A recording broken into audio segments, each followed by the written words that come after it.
Hello friends. तो इस session में हमें देखना है प्रोसीजर, जो एक पीएल एसक्यूएल का पार्ट है। जो क्या किया जाता है, प्रोसीजर के अंदर एक प्रोसीजर क्रिएट किया जाता है। मतलब क्या, जैसे कि आप यहाँ पर देखो, it is just like procedures in other programming language, जिसके अंदर आपको क्या करना है, स्टेप बाय स्टेप प्रोसीजर होता है जो एग्जीक्यूट किया जाता है। तो यहाँ पर देखो, हेडर जो the header contains the name of the procedure and the parameters और variable pass to the procedure। मतलब आपको जो प्रोसीजर क्रिएट कर लेते हो, इसके लिए आपको कुछ पैरामीटर भी पास करने हैं। तो बॉडी होती है, तो body contents a declaration section, execution section and exception section similar to the general PLSQL block. Okay, तो जिसके अंदर आपको एक सिंटेक्स फॉलो करना है, वेज टू पास पैरामीटर। मतलब आपको यहाँ पर कुछ पैरामीटर वगैरह प्रोसीजर को पास करनी है। तो इसके लिए है यहाँ पर इन एंड आउट पैरामीटर, जिसका यूज करके आप क्या कर सकते हो, प्रोसीजर को आप इन पैरामीटर पास करते हो। कंसीडर करो, हमें एक एग्जांपल देखना है कि मुझे क्या करना है, यहाँ पर डेटा इंसर्ट करना है एक टेबल में। तो इसके लिए एक प्रोसीजर लिखना है। तो मुझे क्या करना पड़ेगा, पहले एक टेबल क्रिएट करना पड़ेगा। उसके बाद मुझे क्या करना पड़ेगा, एक प्रोसीजर लिखनी पड़ेगी जो क्या करेगा, उस टेबल में डेटा इंसर्ट करेगी। सिर्फ मुझे क्या करना है, उस प्रोसीजर को कॉल करना है और उसके अंदर आपके सिर्फ वैल्यू पास करनी है जो इन पैरामीटर होगी। जो क्या करेगा, वो वैल्यू इंसर्ट करेगा। उसके बाद आउट पैरामीटर आपका आउटपुट आपको डिस्प्ले कर देगा। ओके, तो इस टाइप से आप यहाँ पर प्रोसीजर यूज कर सकते हो। तो इसका एक सिंटेक्स है जो आपको फॉलो करना है। Delimiter, start, and, begin, and के अंदर आपको स्टेटमेंट लिखने हैं। तो इसके अंदर डेलीमीटर के बाद लिखना है आपको create procedure, procedure name and उसके अंदर आपके पैरामीटर्स। तो प्रोसीजर का नेम आपको कॉल करना है। उसके बाद आपको जो भी बिगिन एंड एंड के अंदर आप क्वेरीज वगैरह लिखोगे, इंसर्ट, अपडेट, डिलीट के कुछ क्वेरी लिखोगे, तो वहाँ पर वो पास हो जाएगी। तो नेक्स्ट देखते हैं एग्जाम्पल। मैंने एग्जाम्पल क्या करना है, देखो। तो एक मैं प्रोसीजर क्रिएट करूंगा जो यूजर इंसर्ट के लिए काम आएगी। जो एक टेबल है मेरे पास यूजर, जिसके अंदर आईडी एंड नेम करके मेरे दो कॉलम्स है। तो मुझे क्या करना है, आईडी एंड नेम इंसर्ट करना है, लेकिन इंसर्ट की क्वेरी नहीं फायर करनी है। मुझे प्रोसीजर कॉल करके यूजर टेबल में डेटा इंसर्ट करना है। तो यहाँ पर मैंने क्या किया है, क्रिएट प्रोसीजर इंसर्ट यूजर नाम की एक प्रोसीजर क्रिएट की है, जिसके अंदर तीन पैरामीटर है, P I D and P name. Okay, ID integer है, नेम वैरिएबल है। तो इसके अंदर बिगिन के अंदर मैंने एक कोड लिखा है, insert into user ID is ID comma name, और वैल्यूज पास जो होगी वो होगी P I D and P name. जो हम वैल्यू हम क्या करेंगे, यूजर से लेंगे और प्रोसीजर को पास करेंगे। तो ये स्टेप रहेगा आपका, जिसके अंदर इंसर्ट की क्वेरी नहीं कॉल करनी है, आपको डायरेक्टली प्रोसीजर को कॉल करना है। और इसको अभी प्रोसीजर को कॉल करना है तो सिंटैक्स यूज किया जाता है कॉल, कॉल कीवर्ड। उसके बाद इंसर्ट यूजर नाम उसका प्रोसीजर का नाम है, और 101 वैल्यू जो है पी आई डी में जाएगी एंड एबीसी वैल्यू आपका पी नेम में जाएगी, ताकि हम क्या करेंगे, इंसर्ट की क्वेरी परफॉर्म करेंगे एंड वैल्यूज के अंदर P I D and P name आपको आ जाएंगे। तो यूजर नाम के टेबल में आपका डेटा इंसर्ट हो जाएगा। तो हम देखेंगे ये वाली प्रोसीजर। तो पहले हमें क्या करना है, जैम में जाते हैं।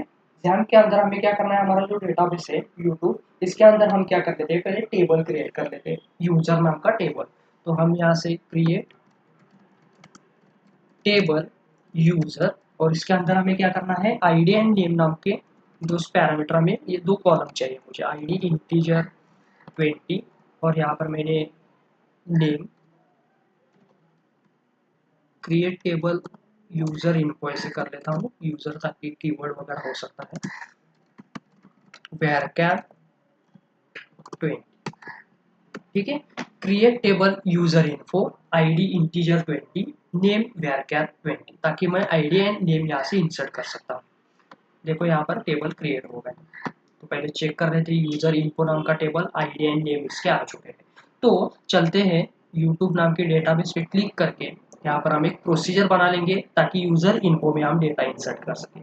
तो प्रोसीजर फिक्स रहता है, तो आपको सिर्फ एन नंबर ऑफ टाइम इसको कॉल करना पड़ता है। तो मैं क्या कर लेता हूँ, यहाँ पर डिलीमीटर एंड कर लेता हूँ, सेमी कोलन। उसके बाद मुझे यहाँ पर क्या करना है, प्रोसीजर क्रिएट प्रोसीजर, और प्रोसीजर का नाम, तो मैं प्रोसीजर का नाम लेता हूँ इंसर्ट यूजर करके।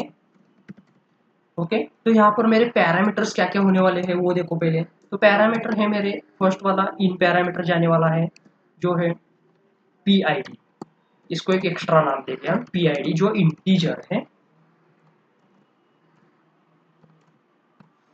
और उसके बाद हम पास करेंगे सेकंड वाला इन पैरामीटर जो है पी नेम, जो varchar 20 डन। तो यहाँ पर आपका प्रोसीजर क्रिएट हुआ है और बिगिन एंड एंड के अंदर हम इसके लिए क्वेरी लिखेंगे। ओके, तो यहाँ पर मेरा इंसर्ट का भी क्वेरी लिखने वाला हूँ, insert into user info, column name क्या है मेरे आईडी एंड नेम, और इसको मैं अभी वैल्यूज असाइन करूंगा P ID and P name.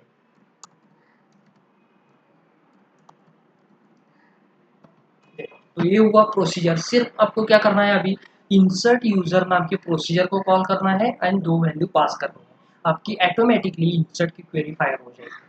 तो देखो इसको रन कर लेते हैं। तो पहले क्या क्या किया, देखो यहाँ पर मैंने एक प्रोसीजर क्रिएट किया इंसर्ट यूजर नाम का, जिसके अंदर P ID and P name मुझे पास करने हैं।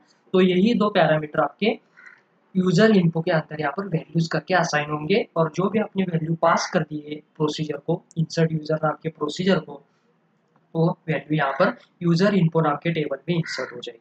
तो चलते हैं रन कर लेते हैं। ओके, प्रोसीजर क्रिएट हो चुकी है। तो चलते हैं अभी इसको रन करना है। तो मैं क्या कर लेता हूँ, पहले यूजर इन्फो चेक करो, उसमें कुछ डेटा नहीं है हमारा आईडी नेम करके, ठीक है। तो डेटाबेस को सिलेक्ट करके मैं यहाँ पर प्रोसीजर को कॉल कर लेता हूँ, ताकि कॉल इंसर्ट यूजर, जिसके अंदर मुझे आईडी पास करनी है और यहाँ पर नेम पास करना है। देखो वो कर लेता हूँ और जाके यूजर इन्फो में चेक करो, देखो आपका वैल्यू इंसर्ट हो चुका है। तो ये होता है आपका प्रोसीजर। ओके, तो क्रिएट प्रोसीजर कोड क्या था हमारा यहाँ पर, देखो क्रिएट प्रोसीजर, प्रोसीजर का नाम, उसके बाद आपके इन पैरामीटर्स और यहाँ के अंदर आपकी क्वेरी, ताकि वो हम पैरामीटर्स को पास कर सकें। तो जिसके नंबर ऑफ टाइम आपको सिर्फ प्रोसीजर कॉल करेंगे तो ऑटोमेटिकली आपका यूजर इन्फो में डेटा इंसर्ट हो जाए। तो ये होता है आपका प्रोसीजर। ओके, तो यहाँ पर स्टॉप कर लेते हैं। Thank you.